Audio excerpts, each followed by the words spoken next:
Mambo aripo pamsiwo, iye wafapa mchinjiko, asiano uya zvino, kutora wakewo. Pamsiwo,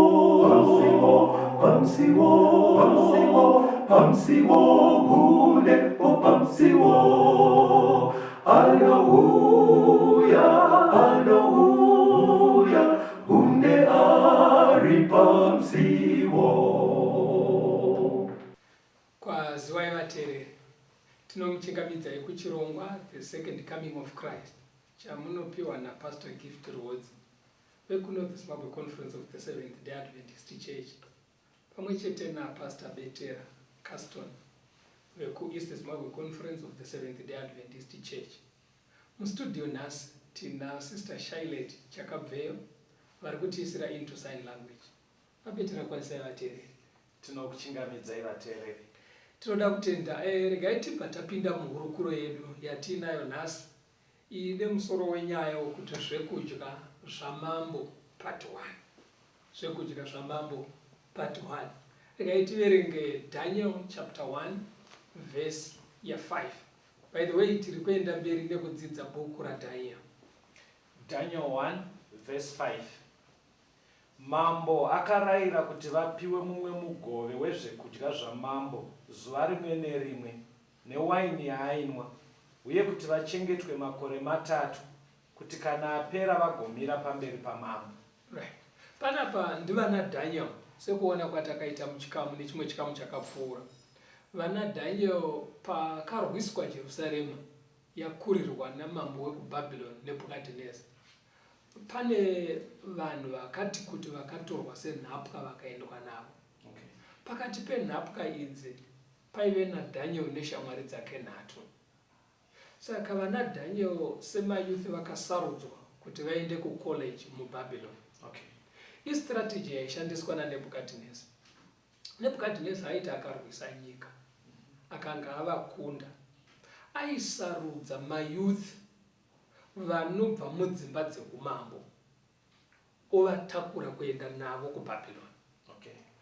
Saka zvaainoita vainoiswa pacollege, vodzidza pacollege vachidzidza mitemo yekuBhabhironi, katongero kanoitwa neculture dzeko nezvese. Okay. Vapedza training iyi vaizodzoserwa kunyika kwavo kuti vanove magavhena vachitonga vanhu vekwavo. Asi vachitonga zvinodiwa neBhabhironi. Vachitonga zvinodiwa neBhabhironi. Right. Kuitira kuti vari kutongwa varege kumuka kuti tiri kutongwa nevatorwa. Vanenge vachiti ndo vedu veimba yeumambo. Vagara ndeveimba yeumambo. Right. Asi mirayiro yavakushandisa nematongero acho zvazvo kuBhabhironi. Okay. Saka pakasarudzwa vana Daniel neshamwari dzake kuti vaende pacollege iyi, ndo zvavainodzidziswa. Saka Nebhukadhineza ainge ari kutogadzira madzimambo, saka vaipiwa chikafu sechaidyiwa kumba kwamambo.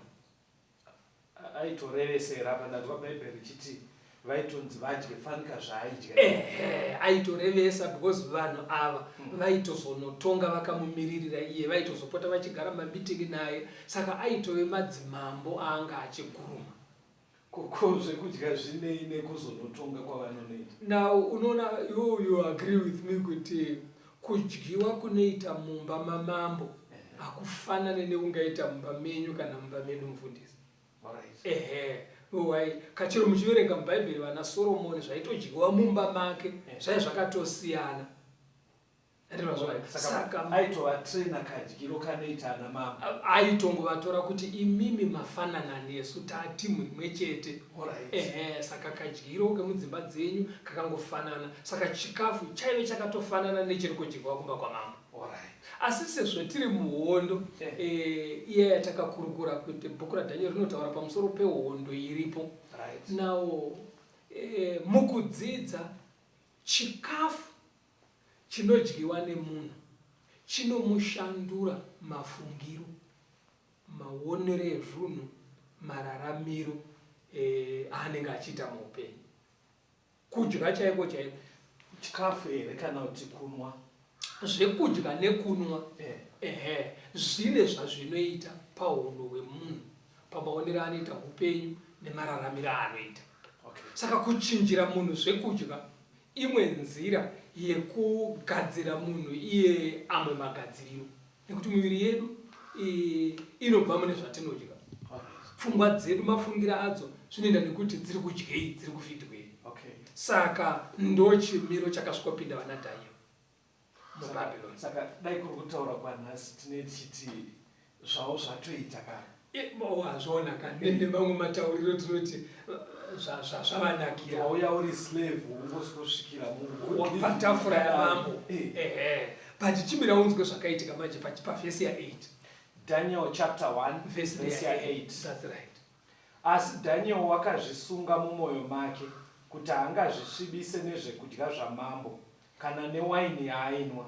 Saka wakakumbira kuno muchinda wavaranda kuti arege kuzvisvibisa. Right.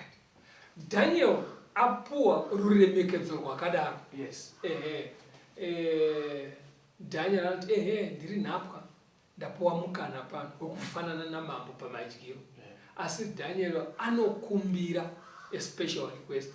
Tokumbira mutibvisire chikafu chinodyiwa namambo muise padivi, murege kutipa inini neshamwari dzangu, mutipe mirivo tidye nemichero nekunwa mvura. Aisa appreciate rapa zvaitirwa izvi. Uchaona patinopedza chidzidzo chinechika nechimwe chidzidzo chinotevera chatichaita muchikamu chinotevera, pane zvikonzero zvaiita kuti munhu akaita saDaniel arambe chikafu ichi.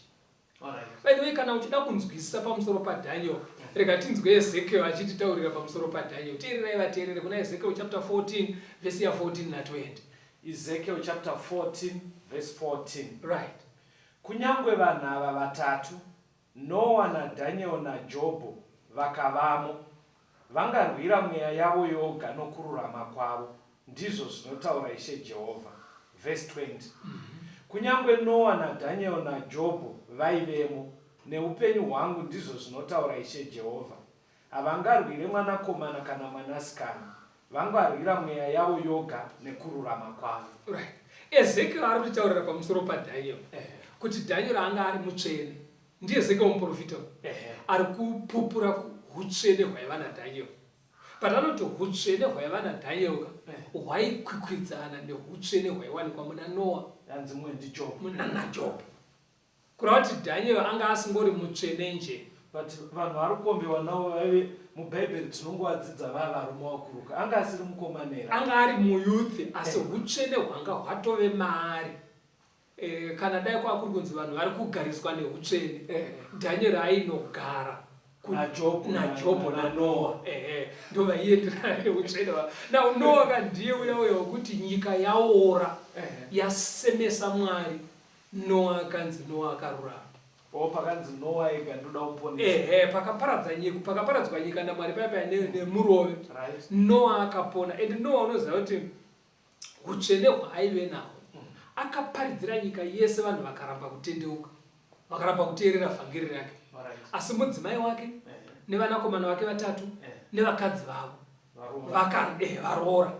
Saka ukaona munhu anoparidza vhangeri rinogashirwa nemhuri, vanomuona achirarama every day, kureva kuti vakabvuma kuti aiwa baba ka mutsvene vari kuparidza zvavanorarama. Mukadaro makutoomesera ngozi kwaterero vari kutinzwaka vanobva watotarisa inimi pasta neni unoda kumbona kuti kumhuri kwedu kuri sei. Anditi wazviona manje uzokuona uchirarama iwewo betera zvinoti maibetera nevana vanoti aiwa baba vanoparidza muTV, asi baba zvavari kutaurira nyika yese yeZimbabwe nevamwe vari kunze ndo zvatinovaona vachiita muno mumba. Waita muKristu ko uyo Jobho manje ka Jobho ndiye uya anotaurwa kunzi akanga aibva panyika yeUzi, aive mupfumi, ari mutsvene, achinzvenga zvakashata. Now ukaona munhu aita mupfumi oita mutsvene, it's a rare combination. Uzaona azhinji akangoti budirire nokunamata achati utsvene hunobva watama. Apo mataura chokwadi, because even imimi vateereri muchaona kuti kazhinji vanenge vakabudirira vane mari vanotofunga kuti zvekunamata iweye zvinhu zvinoitwa nevarombo. Vanenge vachifunga kuti ukaita mari uchaona uende kuchechi unosiyana nazvo. Saka Jobho mari yaivepo, ufumi hwaivepo zvokutokunda vanhu vese venharaunda yake achivakunda futi pautsvene.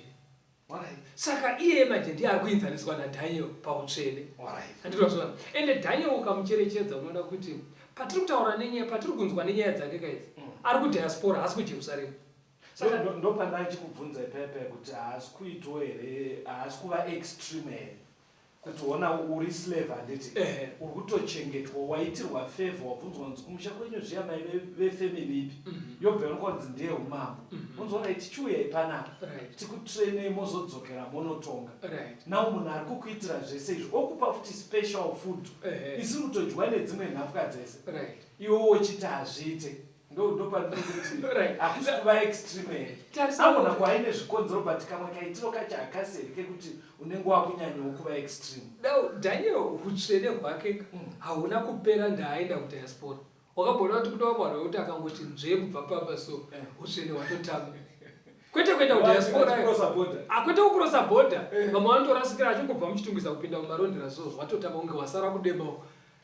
Saka kuti ameno zvinongoitika kana munhu angobva pamba anotanga kunzwa kakusungunuka kuita zvisingadikwe naMwari. Anditozvona.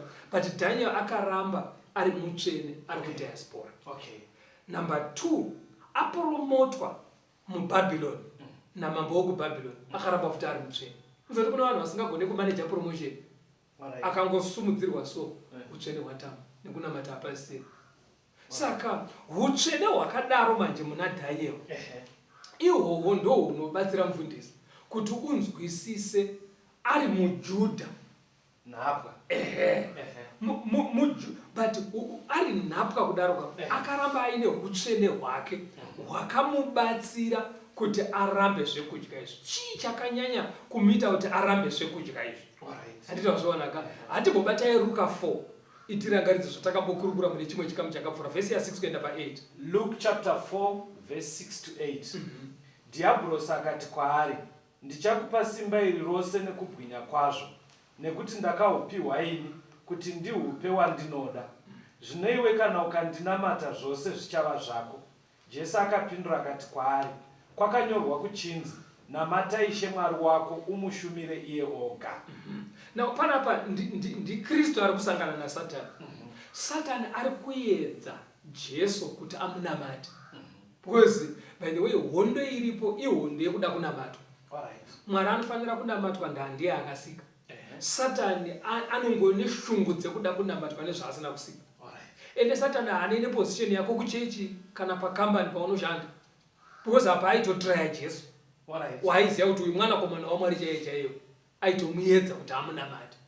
Saka Satani kana achisvika kuvanhu haanei nekuti uripi, whether uri nhapwa wazopromotwa uri kwauri ikoko pakambani pako. Saka Daniel aizviziva kuti tiri muhondo, ende muhondo iyi iri pakati paKristu naSatani, vese vanoda kunamatwa.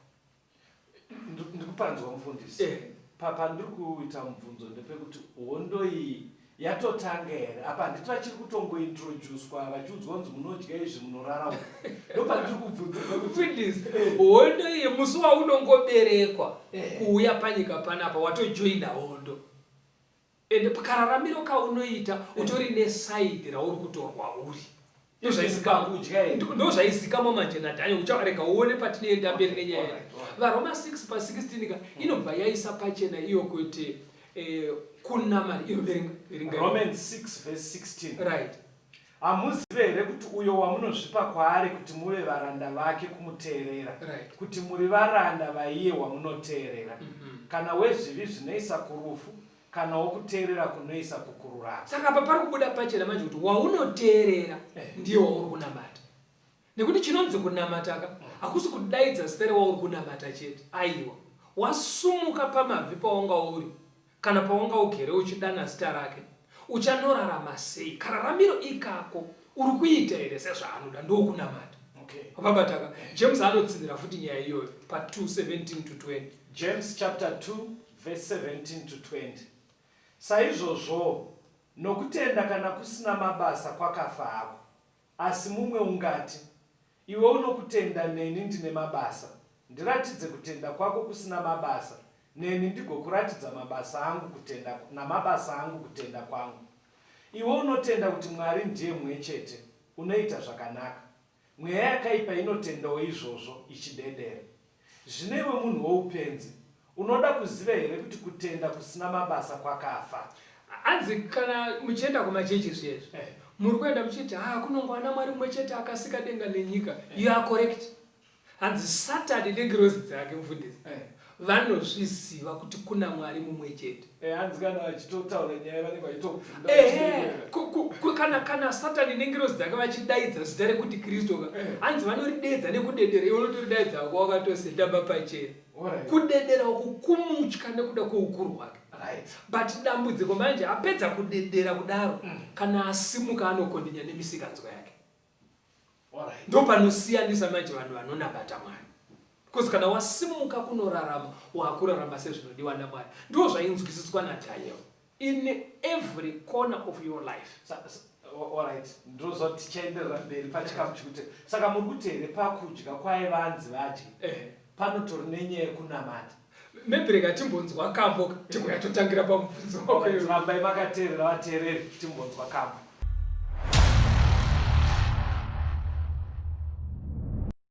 Ndafamba kure nekumusha tenzi zvinodzoka. Ndakaita zvakashata zvinodzoka kumushata. Manudzai maoko enyu tenzi nouya nditore ndite muranda wenyu nokuti ndakatadza ndodzoka kumusha wenyu kumusha zvese zvashata.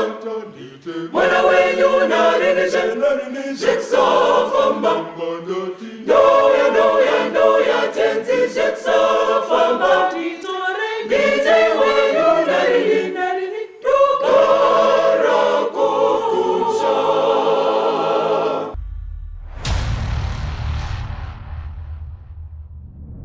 Tinomuchingamidza yavateereri tiri kuenderera mberi nehurukuro yedu zvekudya zvamambo. Pane mubvunzo wamamba kubvunza muranda waMwari. Ndandabvunza ndichiti patiri kuona nyaya yaDaniel achiitirwa favor yakakura yakadai yekuti vari nhapwa vari kudiaspora opiwawo mukana wokudya zvekudya zvinodyiwa namambo. Daniel ari kuratidza kuti haana kufarira zvekudya izvi. Saka ndo pandoda kuti mufundisi mutsanangure kuti nyaya yekunamata yatotangera apa papo nyaya yekungodya kana kuti tibatsirei ipapo. Alright, rega tiverenge vakorinto yekutanga 10 vhesi ya 31. 1 Corinthians chapter 10 verse 31. Naizvozvo kana muchidya, kana muchinwa, kana muchiita chinhu chipi nechipi, itai zvose kuti Mwari akudzwe. Andiri kuona zvaikanga zvakakura zvakanamira mupfungwa dzaana Daniel ndezvekuti paunodya, paunonwa, whatever zvauri kuita unofanira kucherechedza nekuchenjerera kufadza nekurumbidza Mwari. Mwari haangofadzwa kana tiri pamabvi chete. Mwari anofadzwa chero takagara patafura tichidya. Saka iwe mubvunzo wako uri kuti iwo papatori nenyaya yekunamata here apa. Zvatajaira mufundisi ndezvekuti tomboti pafunction pane nguva yekutoti mufundisi anodiwa oparidzwawo pashoko. Handiti kana vatopedza chikamu chavo vafundisi ndochekunamata kaiti. Pane nguva yekuti tinotozosvika kana nguva yekufara yekuridza madzi tichidaro toratidza kuti nyaya yekunamata tapfuura stage yacho. Saka zviri kuiswa pachena manje neshoko raMwari nebevateereri ndezvekuti kunamata hapazi patinenge takapfugama chete kana pari kuitwa mharidzo namufundisi kana patakatsinzinga chete. Kunamata upenyu hwese namararamiro. Nekuti kunamata musakanganwa mudikani kuti kunamata kuteerera. Haungoteereri uri pamabvi chete. Unoteerera uchitorarama, uchitodya, uchitonwa. Mwari anoti kudii nezvauri kunwa nekanwiro kako. Mwari anoti kudii nezvauri kudya nekadyiro kako. Rega unzwe for example kuna Leviticus 3 pavhesi ya 17 zvimwe zvinhu zvakakura zvichidzidziswa vana Daniel. Chakazomukonzeresa kuti arambe zvimwe arambe chikafu chamambo. ndichaiverenga chidzidzo chenyu hachisipere pakuda kutotikanganisira vateereri vedu mufundisi kana ndikukunzwai muchemawira muita matosiya nyaya dzekuchechi munei muda kunyanya kuteedzana nesu zvezvekuti tibva tasungikana kuita zvinonzi upenyuka hauno pamwe pekuti munhu ambosunungu because kana makutaura kuti pakudya chaipo mwari akatitarisa ipapapo right kusununguka ka hakurambidzwe pakunamata nepakurarama aiwa munhu anofanira kusungunuka zvakafanana kudaiwa iwe uri driver iwe kana uri murodika wapinda muhighway unoona pakanzi 120 km/h usapfudze right asi zvinenge zvichinzi sungunuka kana uri parodi saka kusungunuka ndikukuita sei uri mumota mako unogona kutravela 70 km/h wakasungunuka kufamba 90 wakasungunuka kufamba 100 wakasungunuka kufamba 120 asi rusununguko rwako manje rukazokuti uende pa 140 150 aiwa rusununguko rwako saka pakurarama nepakunamataka Mwari anoda kuti tisungunuke zvachese asi tizive kuti pane migano yematofanira kusunungukira kutere upenyu hwemunhu hapano pausina speed limit ndopaunonzwa Paul achiti manje pakunamata ndinotorwadzisa muviri wangu ndouita muranda kuti ndifadze Mwari handizvazvanaka kureva kuti pane zvimwe zvavandoti izvo nemhaka yei nekuti Mwari akatipa migano mukati mekurarama verenga uzwe pana Leviticus chapter 3 verse 17 right ngauve murayiro usingaperi kusvikira kumarudzi onyu ose padzimba dzenyu dzose kuti murege kudya mafuta neropa right panapa pari kubuda kuti kana muchidya nyama ndiMwari ari kurayira vana vake kana muchidya nyama zvinhu zviviri zvamunofanira kungwarira kusadya mafuta emunyama yacho neropa inotsinirwa pana Leviticus 7 pavhesi ya 23 na 24 nevhesi 26 na 27 Leviticus 7 verse 23 na 24 taura nevana vaIsraeri uti musadya mafuta kana emombe kana egwai kana embudzi mafuta echinhu chakangofa choga nemafuta echinhu chakaurawa nezvikara angabatwa nawo pamabasa ose asahufanire kutongoadya verse 26 regai kudya ropa ripi neripi kana riri reshiri kana rezvipfuyo padzimba dzenyu dzose ani nani unodya ropa ripi neripi munhu uyo unofanira kubviswa pakati perudzi rwake saka Mwari ari kuti iye mafuta chero abva pambudzi kana pahuku kana pamombe musadye imi sevana vaMwari munogona kuashandisa henyu amwe mabasa but pakudya because pane zvimwe zvinhu zvinoshandiswa mafuta asi pakudya hanzi musadye mafuta uye musadye ropa ndiMwari ari kudaro pana Deuteronomy 12 inyaya imwe chete iyo yatofanira kuti tinzwise kuti chii chakambokonzera Dhanieri kuti arambe zvekudya zvaibva patafura pamamwe iye ainzwisisa kuti pakaurayirwo kaitwa mhuka muBhabhironi nekagadzirirwo kaiitwa nyama dzacho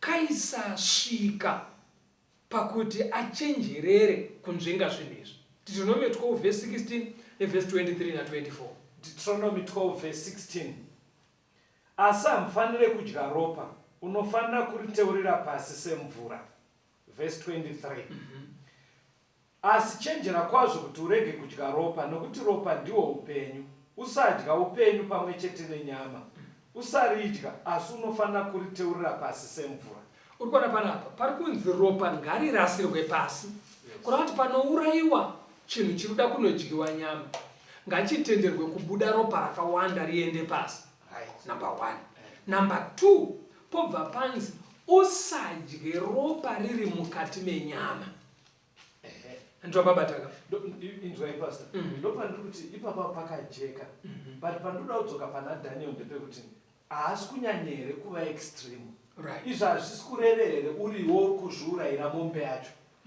because nyaya yemutaura iri kubva yaomesera even nesuwo yekuti tiri mudhorobha tinongokaruka taenda panotengeswa chikafu mukuti todii manje because handisi tinenge takagadzira kanyama idzi unoziva Mwari kana achipa mirayiro yake haati vari kubhowera modai so vari kumarondera modai so vari kuranda nemodai so mwari kana achipa mirayiro yake anongoti imimi sevana vangu regai kudya mafuta regai kudya ropa.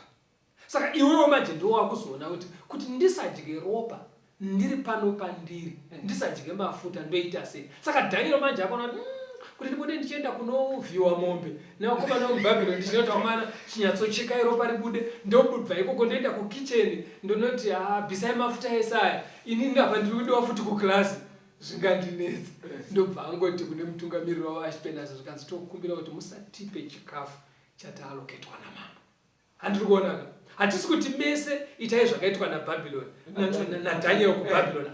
Tiri kuti umwe nemumwe chinokugaidha ndechekuti Mwari vari kuti kudii. Mwari vari kuti usadye mafuta chere eshiri emombe embudzi regera kudya ropa riri mukati menyama yacho pamataka. Saka ndo zvainzwisiswa naDhanieri. Pane imwe fungo yatoda kuti ijeke tiri papapa handei kuna Leviticus 3 paiitwa zvipiriso pasanctuary. Leviticus 3 verse 3 kuenda pa5. Leviticus 3 verse 3 to 5. Right. Zvino ngaape Jehovha chipiriso chinoitwa nemoto pachibayiro chezvipiriso zvekuyananisa chokuti mafuta akafukidza ura nemafuta ose ari paura netsvo mbiri nemafuta ari pamusoro padzo ari pachiuno nemafuta ari pamusoro pechiropa ngaazvibvise pamwe chete netsvo. Ipapo vanakomana vaAroni vanofanira kuzvipisa paatari pamwe chete nechipiriso chinopiswa chiri pamusoro pehuni dziri pamoto. Uri kuona zvipiriso zvezvipa zvaiuya pasanctuary. Mwari airayira vaprista kuti vakwakwanure mafuta anenge akafukidza padumbu, mafuta anenge ari paitsvo netsvo dzacho because dzinonetsa kuseparata nemafuta, pese pane mafuta akafukidza chiropa zvainzi zvese kwakwanurai mafuta ese iwayo moaisa pamusoro pehuni mopisa. Chove chipiriso chinopiswa kuna Jehovha. Mafuta ese ngaabviswa apiswe. Enda pana Leviticus 6 uone kuti zvaivavariri verse 25 na 26. Taura naAroni nevanakomana vake uti murayiro wechipiriso chezvivi ndiwo panourayirwa chipiriso chinopiswa ndipo panofanira kuurayirwawo chipiriso chezvivi pamberi paJehovha. Muprista unochibayira pamusoro pezvivi ndiye unofanira kuchidya. Chinofanira kudywa panzvimbo tsvene paruvazhe rwetende rokusongana. Chinhu chipi nechipi chinogunzva nyama yacho chichava chitsvene. Yes. Panapa pari kubuda imwe pfungwa ida kunotsimbidzirwa futi muchapter 7 verse 3 kuenda pana 6 yekuti vaprista vaiofficiata vane nyama dzavaizodya pachipiriso ichocho dzavaidyira kusanctuary ikoko. Asi vasati vadya vaibvisa mafuta ese opiswa. Verenga chapter 7 verse 3 kuenda pa 6. Leviticus 7 verse 3 to 6. Zvino ngaapisire mafuta acho ose, mafuta ebhembe namafuta anofukidza ura, netsvo mbiri nemafuta ari pamusoro padzo, ari pachiuno nemafuta ari pamusoro pechiropa. Ngaazvibvise pamwe chete netsvo. Zvino muprista ngaazvipise paatari chive chipiriso chinoitirwa Jehovha nemoto, chipiriso chemhosva. Varume vose vavaprista ngavachidye, chidyiwe panzvimbo tsvene, chitsvene kwazvo. Ibva waverenga verse 31, 34 na 35 pachapter 7 iyo yaLeviticus. Teererai mudziko vateereri. Leviticus 7 verse 31. Right. Zvino muprista ngaapise mafuta paatari, asi chityu ndechaAroni nevanakomana vake. Verse 34. Nekuti chityu chinozunguzirwa nebandauko rinosimudzwa. Ndizvo zvandakatora kuvana vaIsraeri pakati pezvibayiro nezvipiriso zvavo zvekuyananisa. Ndikazvipa Aroni muprista nevanakomana vake, chive chavo nokusingaperi, chinobva kuvana vaIsraeri. Ndiwo mugove waAroni nomugove wavanakomana vake pazvipiriso zvinoitirwa Jehovha nomoto. Saka ukaona panapa, muprista ari kushanda pasanctuary. Vanhu vouya nezvipiriso zvavo. Aisadzokera kumba kunobikirwa. Vaidya vari ikoko. Aidyei? Aitora pane dzimwe nyama dzairayirwa naJehovha pazvipiriso odya. Asi asati adya anotanga abvisa mafuta ese opiswa. Saka vaisangodya chero nyama yaada. Vaine dzavaitonzvenga. Mwari ari kutsimbidzira pakuti nyama idyai asi mafuta regai kudya.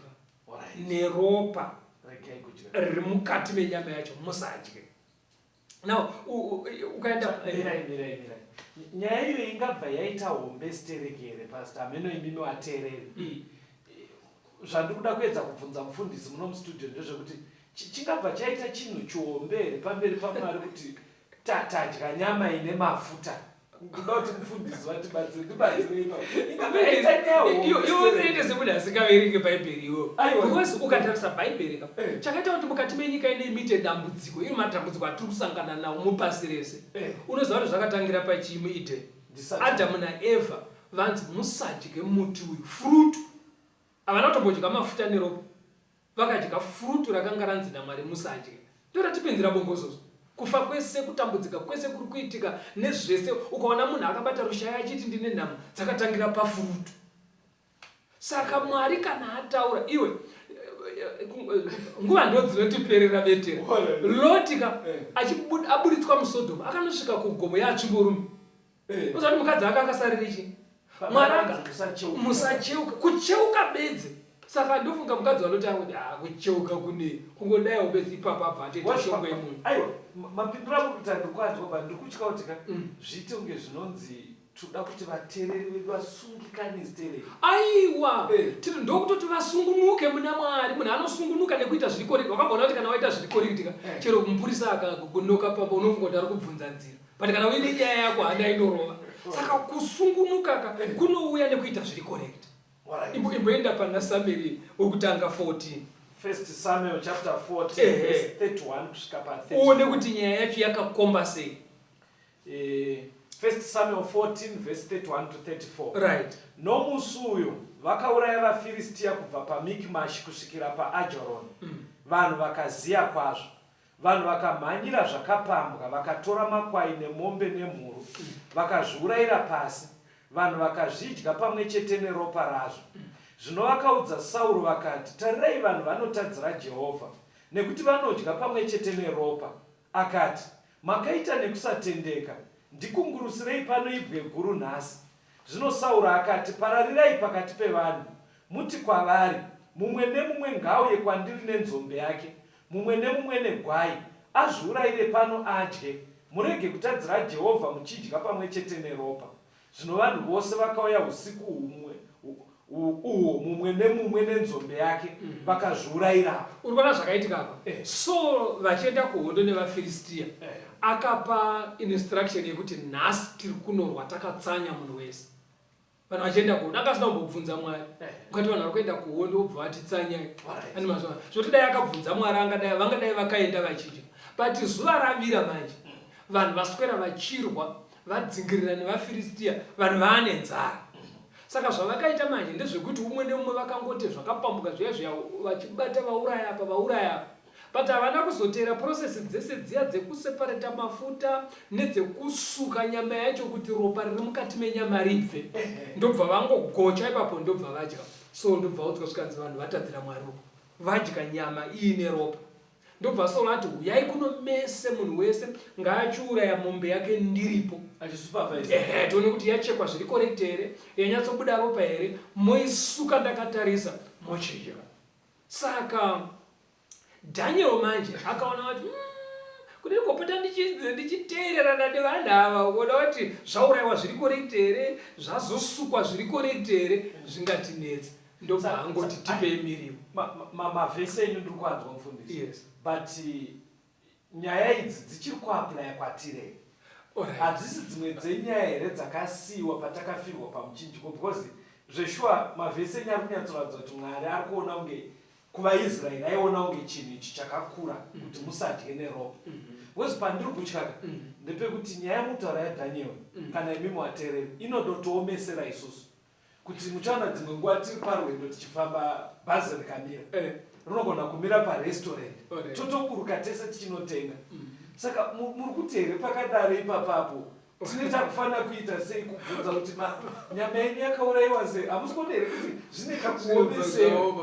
Regera timbonzwa pandinoisa nana ndepekuti ava vaive kuhondo varitori neexcuse yekuti taachirwa hondo taneta taziya. ende zvinhu zvaigona kugashirika mumasama ari kuti sei vari kungodya nyama yakadaro chokuchoku vachigocha vari muhondo pazvi kunoratidza kuti Mwari akatotsamwa even vaziya tsakukona kuti nyaya yacho iri kubva yaitaka kundityisa kundityisa kasaiuda kuti muzotibatsira kuti ndo zvairi here nanhasi because apa iri kuratidza kuti yenge yakasimba Mwari haasi kuchinja paari. Wataura point. Regai tinzwe kambo vateereri tigouya toenda mberi.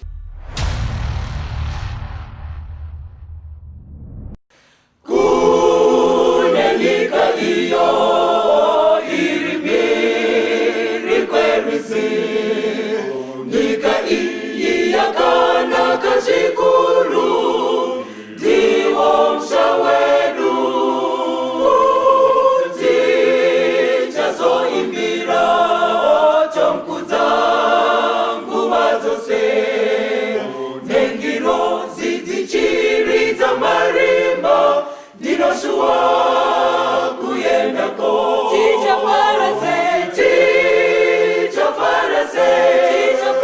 Tasvika kudenga, tichafamba munzira dzendarama, toimba rwiyo rutsva,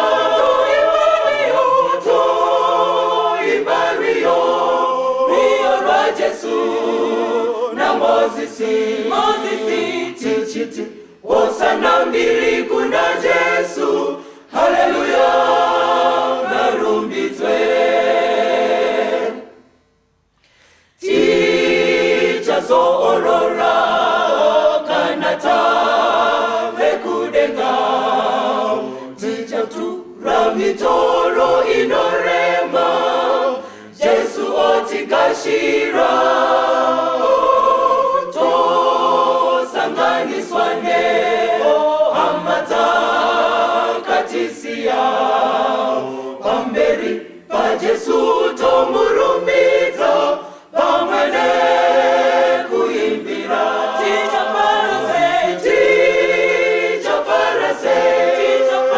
tasvika kudenga, tichafamba munzira dzendarama, toimba rwiyo rutsva, rwiyo rwaJesu naMozisi, tichiti hosana mbiri kuna Jesu, haleluya ngarumbidzwe.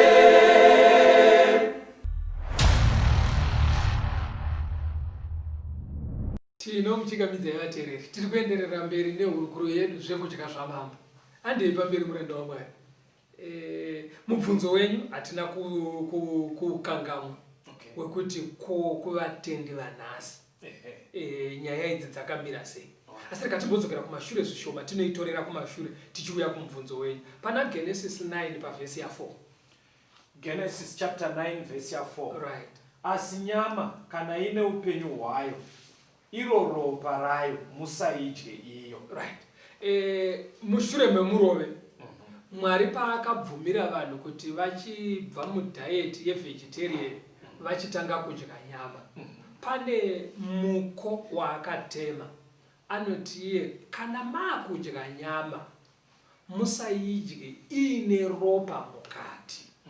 Ndozvitaura harisi ropa remusiya riya rabuda pakuchekwa kwaitwa mombe, asi iropa riri mukati menhindi yenyama.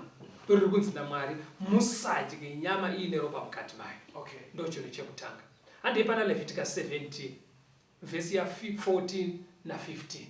Leviticus 17 verse 14 na 15. Nokuti kana huri upenyu hwenyama yose, ropa razvo ndihwo upenyu hwazvo. Naizvozvo ndakati kuvana vaIsraeri, regai kudya ropa razvo, ani nani unoridya unofanira kubviswa. Munhu upi noupi unodya chinhu chakangofa choga, kana chakaurawa nezvikara, kana ari munhu wakaberekerwa pakati penyu, kana ari mutorwa, unofanira kusuka nguo dzake. Handiri kuona panapa Bhaibheri roenda mberi roti chakafa chega, because hachina kubuda ropa. Charumwa nezvikara hachina kudrena ropa rakawanda pakufa kwacho. Right. Saka Mwari ari kuti musadye zvinhu zvakadaro, achirayira vana vake vaIsraeri. Musadye nyama iine ropa, musadye ropa. Oenda pamberi wote mafiro aita chiri kuda kudyiwa chacho anofanira kubetsera kubudisa ropa rakawanda. Kana zvisina kuitika izvozvo musadye. Ndimwari ari kudaro. Kuvatendi vanhasi kumakristu Mwari anoti kudii? Mirai pastor. Muona chidzidzo chenyuka chiri kurwisana stereki nemararamiro edu mufundisi. Kwandakakurira inini pane nguva yekuti mbudzi dzinosungirirwa patambo ichifura yega. Unogona kutoti wabva kwawabva inogona kuzvipiringisha netambo iya yotodzipwa yofa. Muri kuti here mbudzi yakadaro nezvataverenga izvi haifaniri kudyiwa. Dzimwe nguva mudanga chaimo vanosungirirwa dzimwe dziya unowana imwe yakanganisika yatofa. Saka mira ndisandapindura mubvunzo wako. Verenga pana Mabasa 15 vhesi ya20 na29. Because chandiri kutya ndichaverenga nokutya kuti muri kuita kunge muri kuda kuti nyaya yekunamata iite kakuoma, so ndopandiri kuzeza kuti ndizvo here zvazviri kufanira. Unogoziva kuti chiibetere inini chinotidetsa ndechekuti kune zvimwe zvese vanhu vanobvuma kuti zvinhu zviome. Iye zvine zvikuru kunayo. Unoona vana vanobuda kuchinaya kamwana kadiki kachichema asi kachirohwa kunzi ende kuchikoro unoshayira sekuru kuda kufa usina kufunda kachiendeswa kanowomeserwa kunofunda metsi chaiko chaiko. But kana papa kunamata so vanhu vanoda kuti zvibva zvasungunuka. Ndakaona but mboverenga ndima yatataura kana zvandiri kutaura zvisina kumeka sense. Mabasa chapter 15 verse 20 na 29. Verse 20 na 29. Asi tivanyorere kuti varege zvakashatiswa nezvifananidzo neupombwe nezvakadzipwa neropa. Verse 29. Zvinoti regai zvakabayirwa zvifananidzo neropa nezvakadzipwa neupombwe. Kana mukazvidzora pazviri muchaita zvakanaka. Ava vamakristu vari kutendeuka kubva kuvahedheni ndo isuka. Ndo vari kunzi zvakadzipwa ndo mbudzi dzangu vachataura dzekumusha kwenyedzera dzadzipwa netambo. Ndo zviri kunzi musadye zvakadzipwa. Vanhu vanobva kubvunza nemhaka yei? Nekuti hadzina kubuda ropa. Saka chiri kunzi naMwari koshesai pakudya nyama betera. Ropa ngaribude pakufa kwechunhu. Handitika? Number 2, nyama yacho yawakudya ngainge isina ropa mukati nemafuta. Zvamutsanangura imi mukutsanangura mavhesi muri kuziva here zvazvinoreva paupenyu. Zvekutsanangurwa napasika vateereri. Kuna vanopfura shiri. Unoziva kuti shiri ikapfurwa ikadonha njiva ikarohwa kana bvukuti wareva harina mukana wokubuda ropa rinobva raiswa munhapa dzozonoundurwa kumba dzichidyiwa. Saka matsananguro amurikuita nyaya ikai mavhesi enyu ndiwaye chaiwo ndozvitaura bhaibheri but zviri kukonzeresa manje mukunorarama kwatiri kuita. Saka zviri kuita manzwisire enyu mufundisi muri kuti mimi zviri kubva zvaomesa zviya zvekuti kunamata kwacho unobva wayatsona kuti kana kwanaiso kwaoma. Now ini toda kuti muzvise mubhutsu dzaDhaniel. Daniel vatapwa kubva kuJerusalem vaenda kuBhabhironi. Ari kuti senhapwa wakomana tichanorarama sei? Obva aita raki pakutaura kwevafani. Osarudzwa pane vanoenda kuyunivhesiti kuti vagotonga namambo. Vari ipapo vobva wanzi chikafu chinodyiwa namambo. But Daniel asvika patafura manje obva asangana nezviri kubva kuna mambo nemukana wokunotonga nezviri kutaurwa naMwari zvavakadzidziswa. Handizvazoona. Saka iwo uri kuti dai wanga wanzi uadvise Daniel waita kuna ubva kunyanya kuzviomesera. Fungai ndiri kutaura handisi kuti tisateerere Mwari but ndikuti pane masituations mufundise kuti Daniel kana apedza kosi yavaita anga ine mukana wokuzonozviurayira nyama yake nenzira inodiwa naMwari but ndikuti kwenguva iyi matauriro ako anofurira betere because kune vanhu vekuti anopinda pane imwe situation yekuti arikuda kuwana chimwe chinhu ongoti ndezvetemporary sekutadza toda kuvafura ndatoti mundibatsire because situation yakapinda tiri kusangana naye kakawanda ndoda kuti ndinyatsonzwa kwamuri kuti ndomaoneraanoita Mwari. Vanhu vakafunga mafungiro amuri kuita yakufundisika ndopaunozoona mumwe munhu wakuti basa ranetsa kupinda kana pakoleji panetsa kupinda onzi nalecturer ndide uwane nzvimbo Saka kana ndofunga kudaro ngandisiyane nepfungwa ina hatikuda kuti vanhu vasateerere Mwari, but ndaida kuti unomaadvisa sei muyouth awo ati pastor ndiri kuenda kuine badirector vari kuti kana wada kutopinda panapa wotondida ende nekunetsa kuri kuita nzvimbo yezvino nekunetsa kuri kuita mabasa. Mirai ndivaadvise vaningina mukaine mibvunzo yakadaro teererai zvekutaurwa napastor Rhodes panapa. Mirirai chokwadi chaMwari enderai ndetizokozemakundiomesera muno mustudio. Rega tiende mberi, rega tiende kuna Exodus chapter 15 verse 26. Nemhaka yei zvakanakirei kuteerera zviri kutaurwa naMwari kuti now so far zvatabata zviri kungotenderera pakuti kana muchiuraya mbudzi yenyu kana kwai yenyu kana huku yenyu iurayei nenzira inoita kuti ropa ribude rakawanda. Number 1, kana macheka nyama yenyu maakuibika ngaigezwe to the extent yekuti ropa riri mukati mayo rinobuda. Number 3, make sure kuti mabvisa mafuta ese panyama yamuri kudya hapana mafuta. Handitozvona. Saka patakuenda ndakuedza imi matsanangura munhu ari kuita process zvikuedza kurehwa nechidzidzo namufundisi ndezvekuti ukaona kuti zvese zvavataura mapoints 3 ari kukunetsa kuverify ndofunga iteita saDaniel because kuti unetsane nevanhu vane restaurant yavo chiti iyo nyama yenyewe inorayirwa kupi, makaitenga kupi, woda kuti usanetsane nevanhu. I think zvikuedza kuti vanhu vamufundisika iwewe ingoavoida zvauri kuziva kuti izvi kaizvi ndofunga zvine process dzakavhiringika. Ndofunga ndo zvakaita Daniel akasarudza isa hatidi kuti mugozoti vakomana vekustudio vakati regerai kudya kumarestaurant tinomakwa newe marestaurant. Izvi ngatingoti munhu mumwe nemumwe funga kuti pasituation yandasvika ndoita sei kuti ndifadze Mwari. Oziva kuti vapari pamba vanonzi wamunhu mukuru, kana vachiti wamunhu mukuru kureva kuti unoona zvekuitawo kuti kana wasvika chidanda chawira murodhi haungati ndadzoka handina kuzoenda kumashopu ndaona paine chidanda murodhi. Pane maitiro aunoita semunhu mukuru kuti ungoenda kumashopu asi uzokuvhiringwa nechidanda. Saka isusu tiri kuti zviri kudiwa naMwari ngazviteedzerwe. Handitozvona ndo pane nyaya ipapo. Exodus 15 verse 26 inoti kudii? Exodus 15 verse 26 akati, kana uchiteerera nemwoyo wese inzwi raJehovha Mwari wako ukaita zvakarurama pamberi pake ukarerekera nzeve dzako kumirayiro yake ukachengeta zvaakatema zvose, handingaise pamusoro pako marwadzi andakaisa pamusoro pevaIjipita, nokuti ndini Jehovha murapi wako. Saka panapa pfungwa iri kubuda pandima iyi ndeyekuti murapi ndiMwari. Unoziva kuti chero madoctors vanogona kupa mishonga asi chavanoziva ndechekuti kupora kunobva kuna Mwari. Vanozviziva izvozvo. Saka Mwari ari kuti anozoita kuti upore ndini. Ndakatombopinda chimwe chipatara chakanyorwa kunzi we treat God heals. Yes. Saka Mwari ari kuti pakuporesa chatofanira kuti nzwise vateereri kana taakuda kuporeswa pakurwara anotiporesa ndiMwari. But Mwari manje anoda vanhu vanoteerera zvaakatema zvaakarayira. Saka kuti mukateerera zvandiri kutaura izvi kana taakuzonosangana maakurwara ndinokuporesai. Mwari haangoite mamiracle pese pese. Mwari anoita miracle painofanira kuitwa paine chikonzero. Saka nekumwe kutaura mufundisi vari kuti imwe wei yaMwari mazuva ano yekuporesa vanhu pahosha dzinotibata kutoteerera, zvikuru sei kuteerera panyaya dzemadyiro atineita. That's right. Ndofunga Mwari aive nezvikonzero zvekuti sei ropa risiri kufanira kudyiwa uye mafuta akaipirei. Ndofunga zvakatorerekera futi kuutano. Very good. Wabva uya papa next point ndatoda kuti tibate ropa neutano.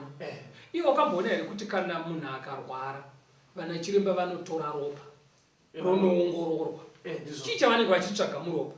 Vari kutsvaga utachiona nekuti utachiona kana munhu achirwara hunofamba huri muropa. Ndizvozvo. Saka kana ingaa mhuka ine chirwere chaiinacho utachiona hwacho hunenge huri mutsinga muropa. Saka Mwari kana akati musadye ropa ari kuitira kuti mhuka dzicharwara padzinorwara utachiona hunenge huri muropa. Saka mukaridhirena pamunouraya muri kukamura huwandu hweutachiona. Ende unobvumirana ndiwe kuti kana mombe kana mbudzi nguva nenguva ropa rinenge richifamba mutsinga.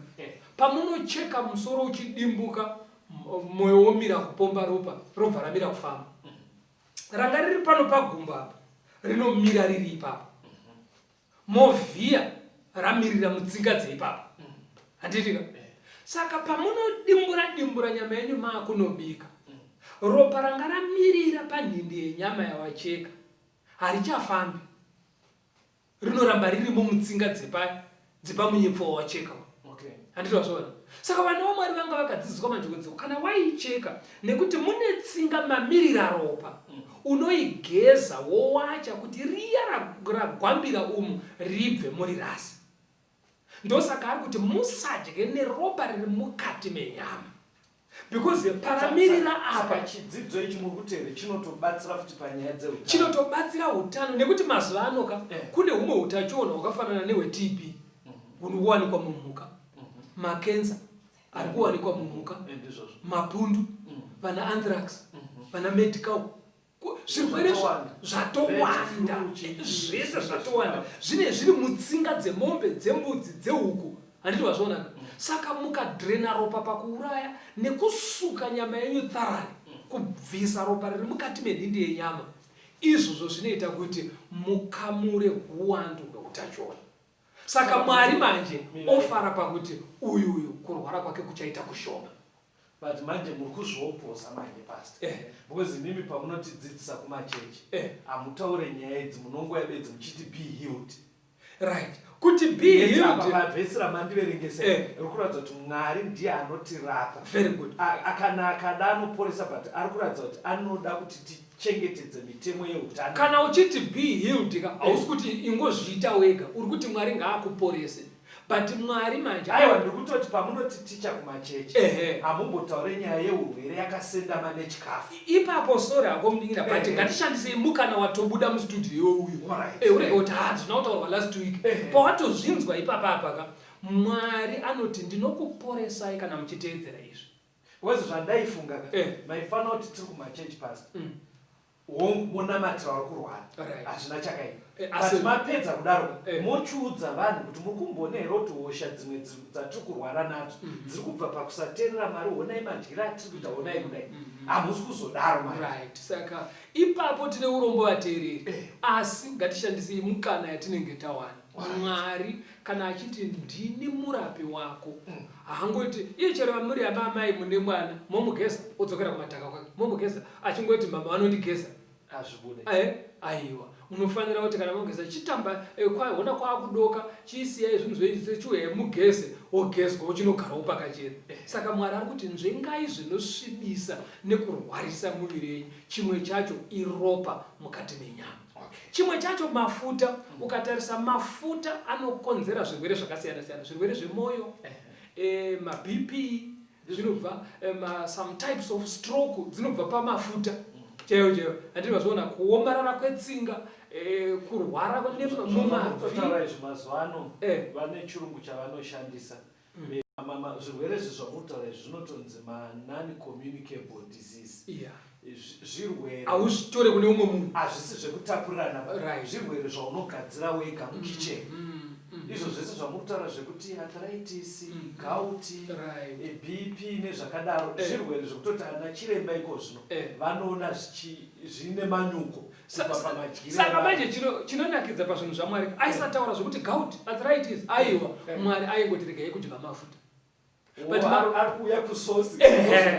Ukamboona kuti mafuta kana muchidya mafuta, muchidya nyama yemaguru, unotonzwa vanhu vachiti maguru ndimandidye ndichapisa, because unoseva achiri kupisa. Ukambozvicherechedza nemhaka yei, ende kana mapedza maoko acho unozogeza neinodziya. Plus ukamboona kuti muno mumiromo umu chii chinenge chaitika, panosara pakagwamba, zvinonamira. Chiri kuita kuti zvidaro ndechekuti temburicha yemukanwa mako iwewe hainyunguditse mafuta. Saka saka anoita solid manje apinda mauri. Saka patinodya mafuta paya tinomamedza achiri kuyerera, hatitika oenda paanonopinda mutsinga ochigwamba manje mutsinga dzedu, onamira kumadziro kwetsinga. Handiti wazviona? Saka kana anamira kumadziro kwetsinga, mwena wetsinga waakuita mutete. Kana waita mutete chii chinoitika? Ukapfanya hosepipe kuti buri racho riite dete, iwo wakavhura tepi uko. Pressure inowanda. Saka ropa manje kana tsinga yakuita nhete, iwo mwoyo uchingopomba sezvawagara uchiita, tsinga yanamwa nemafuta, BP, pressure yeblood yokwira. Ndosaka amwe maBP ariko.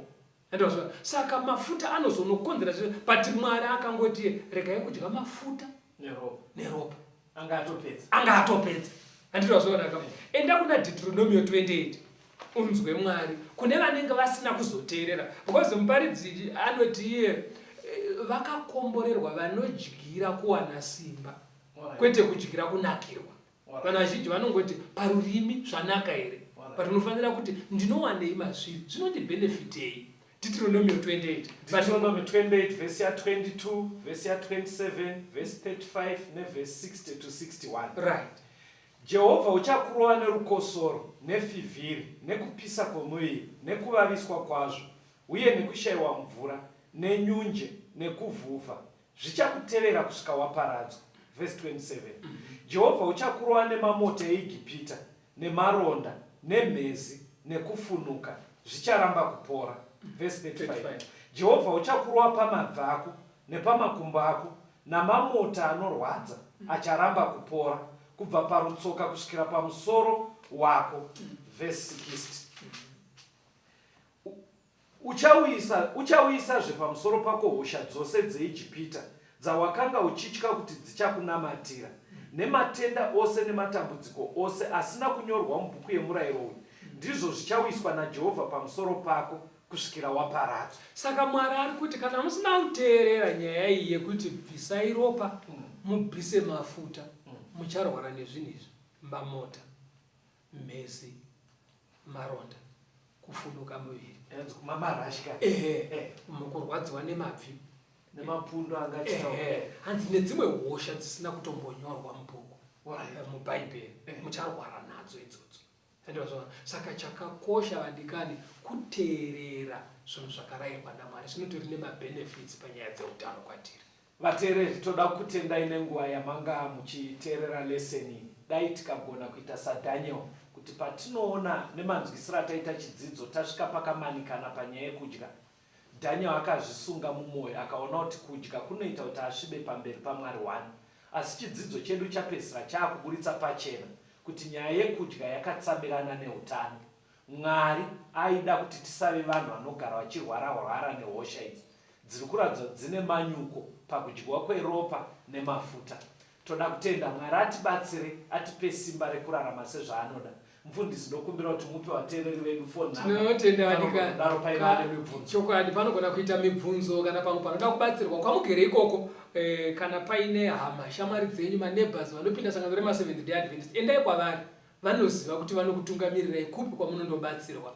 Zvakare munogona kufona panhamba dzinotevera muchitumira mibvunzo yenyu kana kutumira mameseji, maWhatsApp, maSMS 0775 460 175 0775 460 175 kana kuti 0716 452 086 0716 452 086.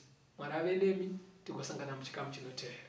Tenzende tungamirwe mukati mezviedzo, mananda andibata ndimwino dombo ndiwike ndimwimo tungamirwe tenzende tungamirwe semana onyaradzwa unganyara nyanza mananda anomunzwa kana matinyarara emwete tenzi wenyanza tenzini tungamire apo ndasvika nyanza mananda vondishisa andichienda zororo ndotsamira kune mwenga andinzwe